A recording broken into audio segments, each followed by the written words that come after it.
Hello everybody, Tyrone the Guy 3 here, and it's time for me to finally do the review of the Universe 6 Saga, or also called the Universe Tournament Saga. A lot of people call this the Champa arc as well. I prefer to call it the Universe 6 Saga or the Universe 6 Tournament. I call it this, and usually when I name sagas based on what the main threat of that saga is.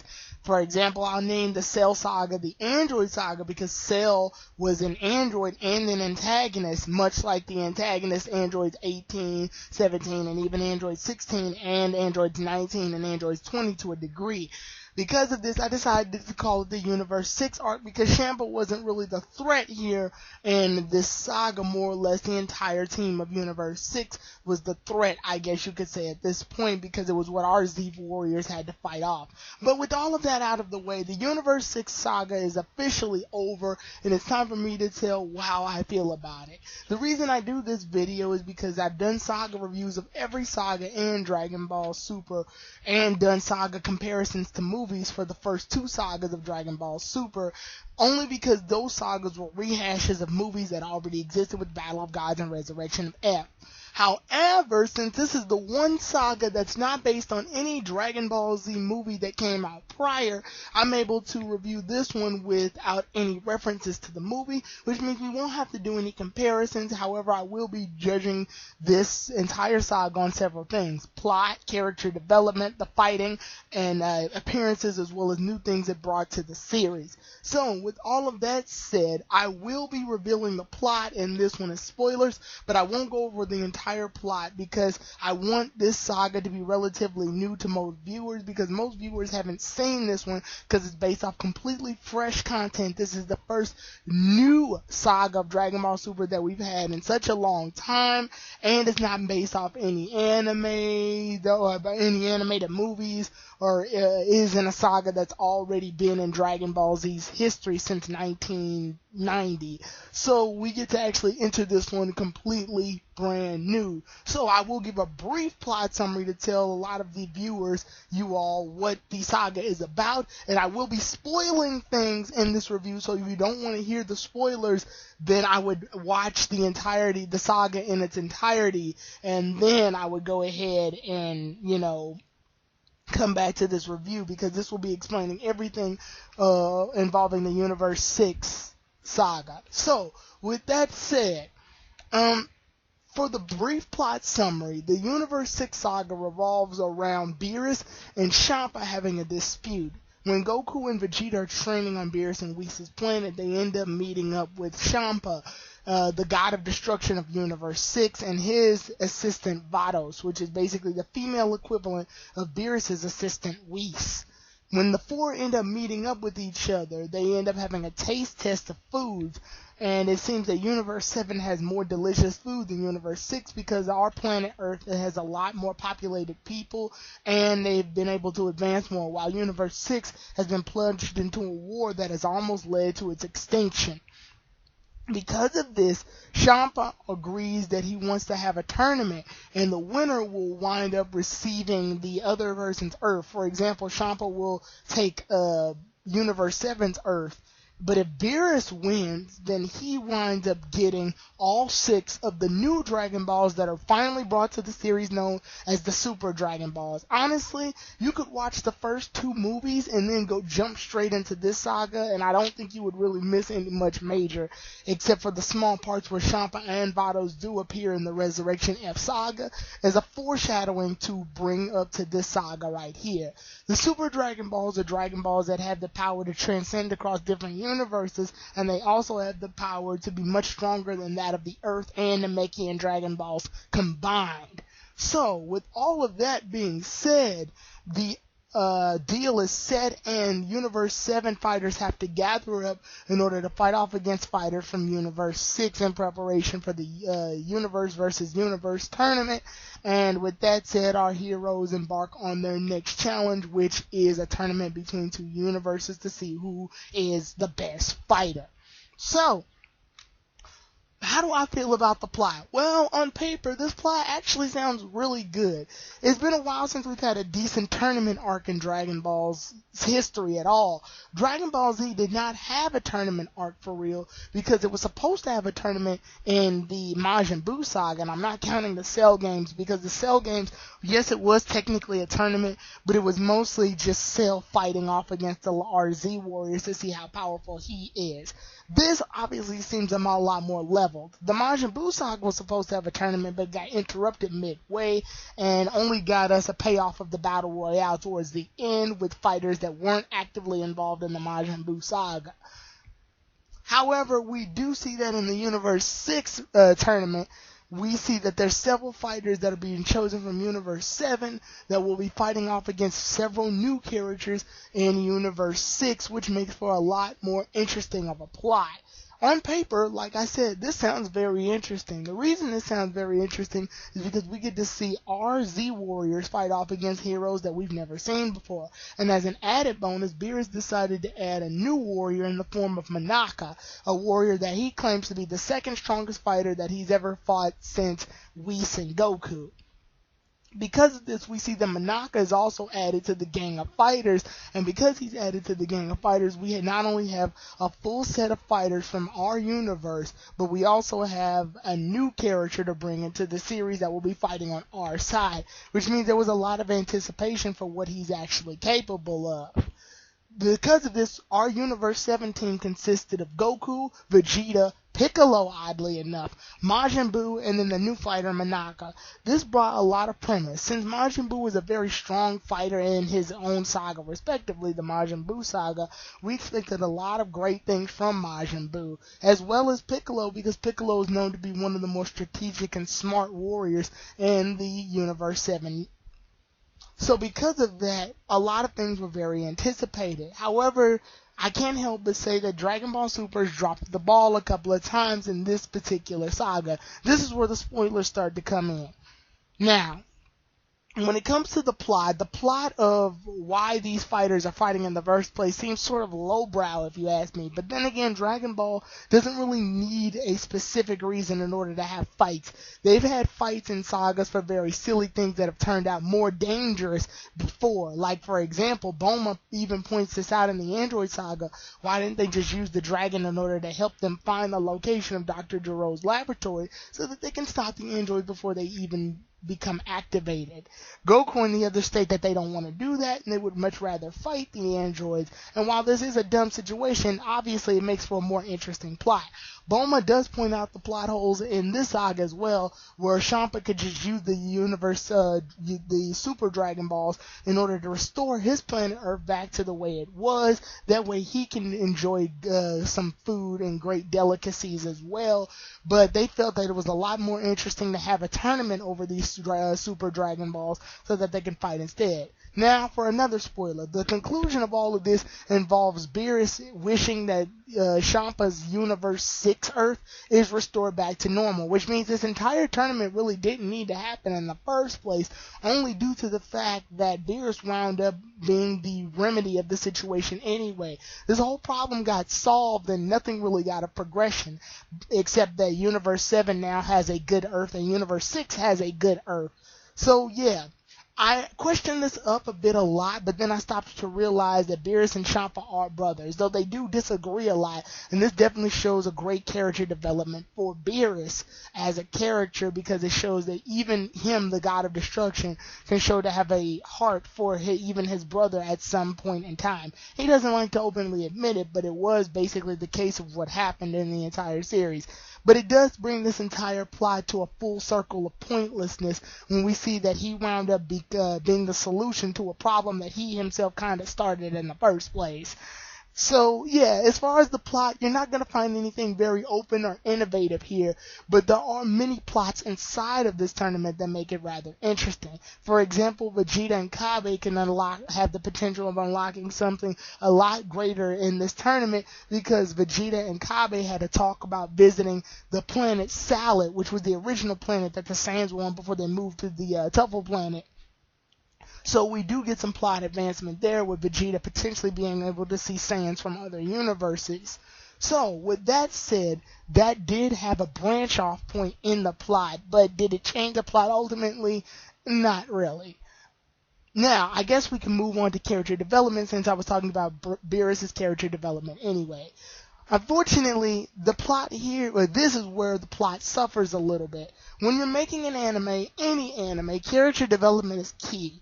And the reason it's key is because you want these characters to be iconic, you want the story to be immersive, and when you create an anime or a story or a fanfic or anything, you're naturally creating a universe, if you will, or a world. And when you create that world is supposed to have characters. Dragon Ball Super making all different universes rather than just Universe 7 expands the world tremendously and gives us a chance in order to interact with characters that are on a much larger scale. Dragon Ball Z already had a large cast to begin with, and it's a cast that's gotten larger thanks to Dragon Ball, and then later turning into Dragon Ball Z, and then later Dragon Ball Super. However, there's things that you have to be careful of when you have such a large cast. Obviously, it means you have to develop the characters.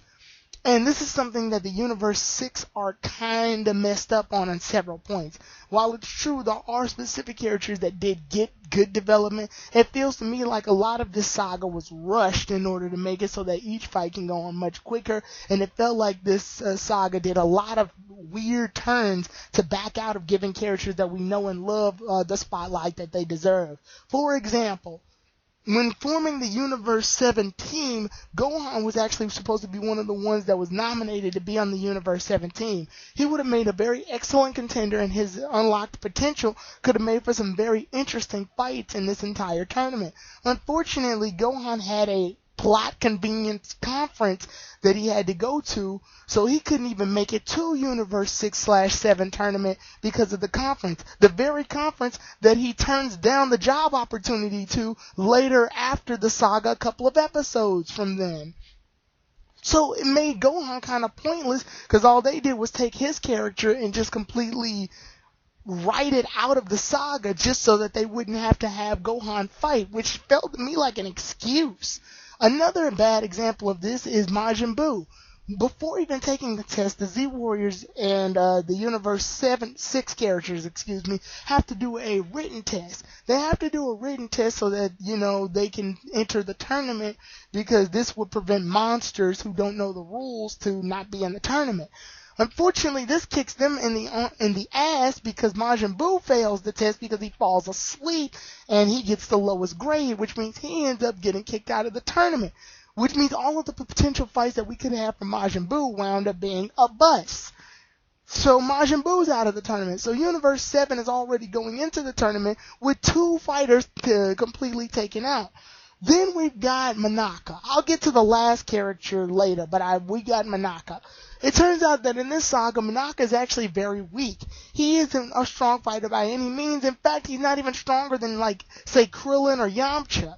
He's very weak, to a tremendous degree, because Monaka is actually just a delivery boy. He's not strong in any case whatsoever. He was only put in the tournament so that Whis and Beerus could have a character to increase Goku and Vegeta's drive in order to fight harder, which is a kick in the ass because Beerus and Whis are already stronger than Goku and Vegeta. They didn't need anyone to inspire them. They needed a new fighter that could have been an interesting add-on to Universe 6/7 tournament.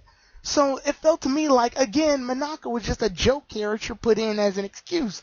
Thankfully, Monaka appears in a lot more episodes after the saga, and his character is a bit interesting while quite odd. But they still dropped the ball here and made Monaka as an excuse. Now for the last character, Piccolo. I made a rant about Piccolo and even made a whole character development video ranting about this situation. But the reason I was disappointed here was because Piccolo did get to fight against one of the fighters, Frost. Now, the reason that this was good was because we got to see some Piccolo development, and Piccolo actually did come close to winning. Unfortunately, he ends up losing the fight. Then he technically wins due to a technicality because Frost poisoned him. But then Vegeta tells him to give up his loss. So now Piccolo not only won, he lost, and then gave up his loss. So that means Piccolo's entire fight against Frost was entirely pointless. If you look at the roster in the order that the fighters came in, Piccolo is supposed to fight Frost. He ends up losing that fight so that Vegeta can go up. That made Piccolo's fight entirely pointless. There was no point of Piccolo even being here if he wasn't even going to help the Z Warriors progress any in the tournament. He would have, but it seems to me like the series was afraid of having Piccolo advance forward.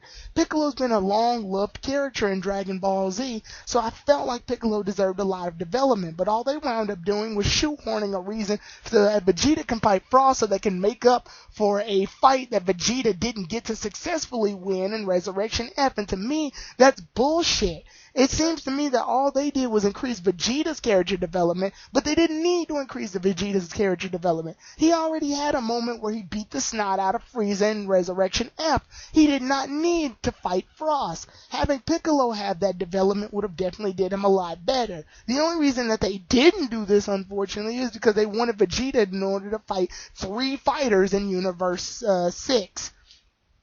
This essentially made it so that Piccolo, Majin Buu, Monaka, and Gohan were all taken out. So instead of the tournament roster looking like this, it technically looked like this. The reason I say this is because Goku ends up getting poisoned in the tournament as well, which definitely made for a very interesting plot twist because it left the audiences speculating what exactly happened to Goku and why he was knocked out of the tournament so early. This can make it so that the tournament could turn into something very interesting. I got a little disappointed in the Majin Buu saga when the tournament got interrupted early because it looked like it was going to be a really good tournament, but when I heard about the Majin Buu thread before I knew who Majin Buu was, I was actually very invested into what the plot has become. When you interrupt the tournament, it better be for a damn good reason. So when I saw that Goku got knocked out, the main character getting knocked out in a tournament, it definitely made for a very interesting thing. So when I got to the ending and learned that the tournament was still going on just as planned, but they brought Goku back as a cheap way because Goku was poisoned earlier in the fight,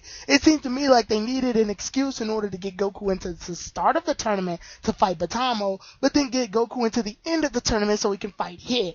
It seemed to me that they did all of these weird plot twists and change-ups only so that Goku can fight 2 opponents without having to fight them in a row so that Vegeta can get his precious little turn. And they had Vegeta end up fighting 3 fighters just so that the other fighters in Universe 7 didn't have to fight. It made it a clear difference as to how powerful Goku and Vegeta were compared to the rest of the Z Warriors, and to me, that was bullshit. If you went into a tournament with all of these fighters, then you need to take into account how powerful these fighters are so that you can increase the strength of the other fighters in order to make them equivalent to Goku and Vegeta.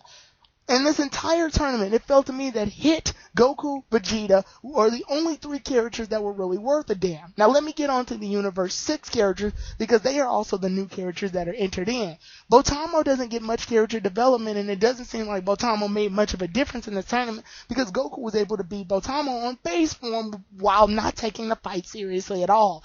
Vegeta, while his fight was very interesting, I can't feel that there was a sense of looming pointlessness because Vegeta was only at Super Saiyan 1 when he fought Vegeta, which increases his power times 50, but it's not as strong as him being at Super Saiyan Blue. They were keeping Super Saiyan Blue a secret from Hit so that Hit wouldn't be able to dominate them later, which Hit does anyway against Vegeta.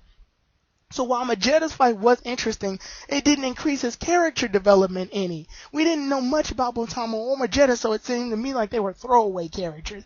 Now to move on to Kabe. I'll get to the last fighter when I get to him. However, we end up winning a fight between Vegeta and Kabe, which seems a lot reminiscent of Goku versus Oob. During the fight, Vegeta even insults Kabe in order to push him to become stronger to turn Super Saiyan. Kabe uses Vegeta as a teacher in order to get stronger as a Saiyan, which in theory is a good thing. However, all it wound up doing was making it so that all this fight turned into was a Vegeta teaching Kabe in order to be a proper Saiyan, which to me felt good, but at the exact same time, it kind of messed with the whole process of the tournament. It felt to me like this was sort of in the middle. This fight still could have happened. It just felt like less was at stake here because Kabe was significantly weaker than Vegeta. Now we move on to Hit. Hit was probably a character that got the most development, however, a large amount of his development seemed sort of fast. The reason I say this is because Goku and Hit engage in a very epic battle that basically makes the climax of this entire series, and, well, of this entire saga. And because of this, Hit learns something from Goku, and Hit develops during the fight much like Goku does, and Hit goes ahead and takes the fall and loses on purpose to Monaka so that he could fight on his terms, the ability to kill a fighter and not just knock them out.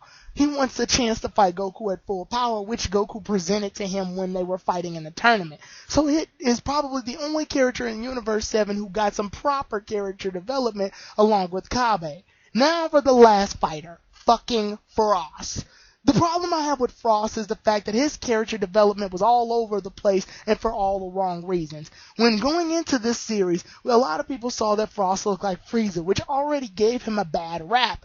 But they changed it up on us and made Frost a good guy, which expanded his character exponentially. This made things very interesting because we couldn't judge a book by its cover any longer. Frost was a good guy, which made for some very interesting things that they could have done with this. It could have made the universe more expansive, not just for his character, but for our characters that we've known and loved since Dragon Ball, who look at all Frieza characters as bad guys. Seeing this character in a new light can teach all of our fighters, including Goku, a lesson in judging a book by its cover. Unfortunately, they turn Frost into a cheater and make him the bad guy at last minute. Now he's nothing more than Frieza. He's just like Frieza to a lower extent, and he's less memorable because he only had a few episodes and he was knocked out for most of the tournament. There's not much we really know about Frost anymore, and because of this, they fucked up his character development so much to the point where he became a pointless Frieza clone. Everything about him and his character just seemed sort of shoehorned in at last minute because they were afraid to expand on a character that potentially could have had a lot of development behind him if they had stuck to that script. But it seemed to me like they pussied out real fast and decided not to make an expansive character, and that's what pissed me off. Like I said, it seemed to me that this tournament was only really meant for Goku, Vegeta, Hit, and maybe Kabe. And that's what disturbed me about this. The character development is where this saga gets the lowest grade, unfortunately. And it's only because you have a bunch of characters and you rarely use them. For a tournament that's expansive as this, which involves two universes, you cannot afford to be cheap with any of the characters. And it seemed to me that the character roster here was so unbalanced it was ridiculous. This was not a tournament with like 10 fighters in it. It was a tournament with 3.5 fighters in it. And that's what upsets me. Only 3.5 fighters really got the time to shine here, and that's what pisses me off. Overall, the character development is what makes this saga suffer the most. This saga definitely would have gotten a much better grade if it weren't for that. The character development is what makes this entire saga suffer. Now, in terms of Beerus, Whis, Champa, and Vados, they got plenty of character development. Vados seems to be differentiating herself from Whis a lot here. While she's much like Whis in appearance and in attitude, one of the things that I really like about Vados is the fact that she takes Champa's word to the T. No matter what Champa tells her to do, she does it, and does it with no questions asked. However, she does it to the point where it's so accurate, it throws Champa off. This means when Champa says, hey, gather the strongest fighters, she gathers the strongest fighters, regardless of whether or not they're criminals or good guys. And the thing about Champa definitely showed to have a lot of character as well. The series wasted no time in making Champa very interesting at each turn, though we don't really get to see Champa fight much as a fighter, only against Beerus, which is a bad comparison because the two have about the exact same strength. Champa really didn't get the chance to shine here as a fighter, but he did get to shine as a character, and I did like moments like that. Beerus obviously got a lot of character development in this saga as well for making the wish in order to restore Universe 6's Earth back to the way it was, so at least their character developments didn't suffer. Unfortunately, it's mostly because they didn't fight in the tournament. Now, to go over the conclusion and new added things. Well, the new added features in this tournament weren't really much new. We didn't really get anything new out of this saga except for a whole list of characters, most of which are throwaway except for Kabe and Hit, like I said. But the other new big thing we got was the reveal of Goku's semi-new transformation. I say semi because it's just an extension of his already Super Saiyan Blue transformation, the Kaioken Blue, as I dub it. Combining Kaioken with Super Saiyan Blue is definitely a really great way in order to make Goku stronger without having him transform into an entirely new stage of power. This is a great way to utilize this and make Goku stronger without having to have him turn into a new form or having him drastically change into a new form, setting the bar of power way too high. It's a level of power that's still able to be gained without having to throw the whole story in for a loop, and it's a great way to extend the story without having Goku do these unnecessary steps. So, it was a nice callback, and it was a nice use of his character and way of technique. A lot of people had contradictions over this form just because it felt like it was a last-minute shoehorn, but I definitely liked this one because it innovates Goku's character and makes him a lot more knowledgeable in battle. Speaking of which, let's talk about the fights. The fighting in this saga was actually not that bad when there were some good fights. Goku versus Frost when Goku was in base form and Frost was in assault form was actually a pretty interesting fight. Unfortunately, Goku got the upper hand when he transformed into Super Saiyan 1. But the fight between Vegeta and Kame was very good. Unfortunately, Vegeta wasn't taking the fight any type of seriously. And then Goku ended up fighting off against Hit, which was definitely the highlight of this entire saga, because the fight not only was just a really good fight, the fight had the reveal of the Super Saiyan Kaioken Blue transformation. So, this was a really good, the fights were really good when they were really good. The only disappointing fights here were probably Botamo versus Goku and obviously Manaka versus Hit because that was a throwaway fight for the victory. Other than that, in conclusion, this entire saga did a good job of keeping me entertained. Unfortunately, it suffers because this saga was very bad in character development. I still recommend you watch it though because it's really fun. So, what are your thoughts? I'll see you all then, everybody. Tyron the Guy 3 out.